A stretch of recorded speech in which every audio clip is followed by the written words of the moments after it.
Going on. Woo. We're going to talk about rates of reactions, parts of collision theory, energy diagrams, and factors that control rates of reaction. Please listen up. Hey, look, it's a chance to see what you know by looking in the book. So there's two figures, figure 18.5 and 18.8. They're in these pages in the book. So go ahead and read those, and if you answer the questions A, B, and C and show me, you can get bonus. All right, so questions for this unit. Now we want to say, hey, if a chemical reaction is happening, how fast will it happen? Will it even happen? And what will make it go? Okay, so, oh, look, it's a chemical reaction. What kind of reaction is this? We got two reactants, one product. I'm thinking synthesis or combination. So how do these reactants turn into that product? Well, we can, or how fast does it happen? Well, we can say, if we look at how fast this goes away over time, so how much of this goes away over time, we can get a rate. We can look at how much of this goes away over time and get a rate. Or we can look at how much of this forms over time and we get a rate. So we measure the rate of a reaction by figuring out the concentration of reactants going away over time or the concentration of products going away over time. So rate is a change in concentration over a change in time. And so the units are going to be molar per second. So how does rate compare to time? Let's talk about you getting to class. Okay. So if you start in your class, bell rings, and you come to chem, you got to cover this distance. Right? So say this is, we'll say 500 feet. Right? So if you cover that 500 feet in 30 seconds, then it's 500 feet in 30 seconds. Or you can cover that 500 feet in 100 seconds. Which one's the faster rate? Well, this over this is going to be a bigger number than this over this. This is going to be lower. So the rate is something over time. But if time is longer, then rate is lower. So time if it takes a long time, that means you're going at a slow rate. So they're inversely related. All right, so in order for molecules to react or particles to react, they have to collide. There's a theory in chemistry called collision theory, which means just what it says. In order for particles to react, they have to collide. But not every collision leads to a reaction. So step one, molecules or particles collide. And in order for that collision to work, there's kind of has to be enough energy, not kind of has to, there has to be enough energy, and those particles have to collide at the right angle. Right? We did the analogy in class about the home run. Every chemical reaction, in order for it to happen, molecules have to collide with the correct amount of energy, with a minimum enough energy at the right angles. Okay, so look at these. These two molecules want to react. Does every collision lead to a reaction? No. If they collide side to side like this, then those could bond and that bond could break. If they collide head to head like this, then these could bond and that could break. But what if they collide oxygen to oxygen? Just bounce off, no reaction, not going to happen. So this is an example of how same molecules could collide in different ways and sometimes lead to reactions sometimes. That has to do with the orientation of the molecules and that part of collision theory. Now what about the other part of collision theory, the energy part? What influences the energy of the collisions? Well, there's steps that a reaction goes through, and one of the steps, the rate determining step, determines the whether the reaction will happen. The kind of reactants that are colliding determines the energy and orientation of the reaction. A catalyst or an inhibitor can do it. Concentration, temperature, and surface area. So we're going to look at these factors. Let's talk about the first one, which was rate determining step. Oh, look, we want to make a cake. What do we got to do? We're going to list the steps. One, mix ingredients. Two, pour in pan. Three, well, let's just say over here, well, 3. Put in the oven. So, general 3 steps, okay? Which one of these steps takes the most amount of time, okay? So, I would say probably you could mix the ingredients together pretty quickly. You can pour it in the pan pretty quickly. But you have to put it in the oven and wait. Right?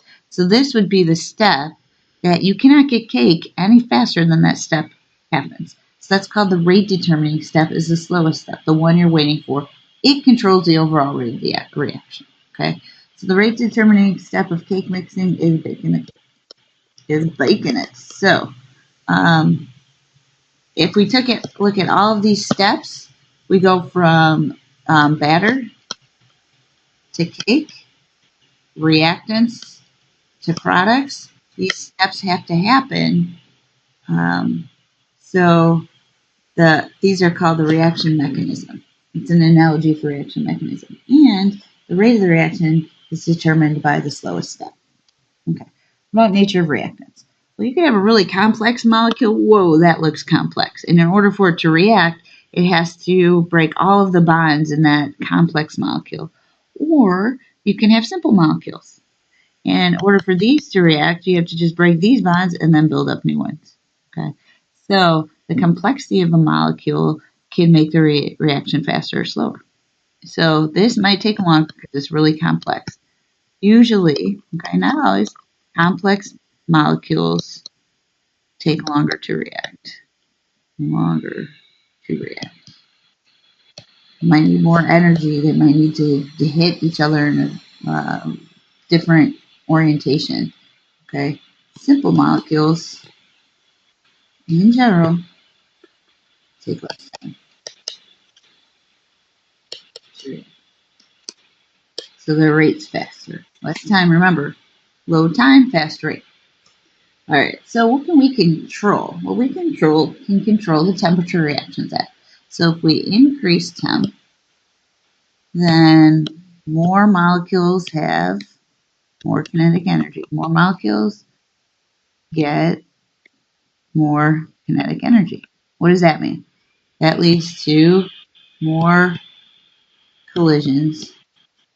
They're moving around faster with more energy, faster rates. So remember, the opposite's going to be true if you lower the temperature. Concentration. High concentration means more molecules. Means more molecules. More particles means more particles means more collisions. More collisions. What is that going to do to the rate? If there's more collisions, then the reaction can go faster. More particles means more collisions means faster rate. Surface area. This 1 gram versus, wow, yeah, 1 gram. The same amount, 1 gram. Which one's going to react faster? Faster rate, because more surfaces exposed to collide for more collisions. More collisions, faster rate. Less collisions, slower rate. So only these outside particles in this one can react because all the other surfaces are buried inside. So this is more exposed surfaces. Catalyst or an inhibitor. So a catalyst speeds up a reaction without getting used up. So it gives the reaction, different mechanism. A different mechanism or changes the rate determining step. Okay, so in order to talk about chemical reactions, we have to talk about their energy. Right? And so when we talk about their energy, we have to look for reactants products, activated complexes, activation energy, LTHS, endo and exo, bond breaking, and bond forming. So let's look at an energy diagram. Let's label it. Okay, so the part on the left side represents reactants. All right. The right side represents the energy of the products. So that's 2. Check, check. Activated complex is the thing at the top of the hill. Activated thing at the top of the hill. Boom, right there. All right. Oops, wrong way. Activation energy is, how do we get this reaction going? Well, I like to say the activation energy is the climb. Activation energy. It's the energy it takes to climb the hill. When we talk about collision theory and the amount of energy that the collision has to have, it has to have the activation energy to climb that hill. Okay. What else? Delta H. We already know delta H is the difference between the reactants and the products. Okay. So notice the activation energy starts at the reactants and climbs the hill. The delta H starts at the reactants and goes down to the products. Endo or exothermic. If delta H is negative, exo, delta H is positive, it's endo. Okay. We already did that one. Bond breaking, bond forming. Okay. Well, climbing the hill, you have to break bonds. Break bonds. Going downhill, bonds form. That is a lot of labeling. So I want you to see if you can label all of this on this graph. Now, what's the difference between these two graphs? Well, if you look at this first one, the reactants are at about, let's say, 12 kilojoules of energy, and the top of the hill is at about 24 kilojoules of energy, and the bottom of the hill is at 5 kilojoules. Okay, so in order to activate this reaction, there's a 12 kilojoule climb. That's the activation energy for that. So here we have 12 kilojoules again, or maybe 11. And this one is 20 kilojoules at the top of the hill. So the activation energy is the climb. It has an 8 kilojoule climb. So how would that affect reaction rate? Well, this reaction would probably go faster because it has a lower climb, less energy to get over the hill.